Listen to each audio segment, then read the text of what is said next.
नबी करीम अलैहिस्सलाम नमाज पढ़ा रहे थे, जोर की नमाज थी या असर की नमाज थी, सही मुस्लिम में मौजूद है। हजरत अबू हुरैरा फरमाते हैं नमाज पढ़ाते पढ़ाते नबी पाक ने कदम आगे किया, नमाज पढ़ाते पढ़ाते कदम आगे किया और यूं हाथ उठाया फिर वापस कर लिया। अब नमाज पढ़ के ना तो सलाम फेरा तो सहाबा अर्ज करने लगे या रसूल अल्लाह सल्लल्लाहु अलैहि वसल्लम, वो नमाज में पैर भी आगे किया तो हाथ भी उठाया, तो वजह क्या थी? अब पहला सवाल तो यह है कि आप लोग नमाज पढ़ रहे थे या हुजूर को देख रहे थे?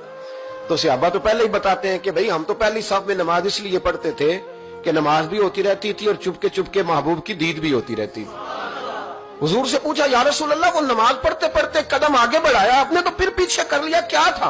और हाथ उठाया तो फिर आपने नीचे कर लिया। तो नबी करीम फरमाने लगे नमाज पढ़ाते पढ़ाते जब मैंने कहा ना समी अल्लाहु लिमन हमीदा, अचानक मेरी नजर उठी तो जन्नत में चली गई। नजर उठी तो जन्नत में, तेरे लिए 2-4 कदम अर्श बरी है। तो महबूब फरमाते हैं जब मेरी ऊपर नजर गई ना तो मैंने देखा कि अंगूरों का एक खोशा लटक रहा है जन्नत में, तो मैंने हाथ बढ़ाया कि तोड़ लूं। हुजूर खड़े हैं मस्जिद नबवी में और फरमाते हैं कि मैं यहां खड़े होकर हाथ ऊंचा करूं तो मेरा जन्नत तक पहुंच जाता है। फरमाया मेरा इरादा हुआ कि वो खोशा जन्नत का तोड़ लूं और जरा मैंने पैर आगे बढ़ाया ही था तो मेरे दिल में ख्याल आया कि जन्नत राज है तो राज ही रहनी चाहिए, ये राज खोल गया तो मजा नहीं आएगा।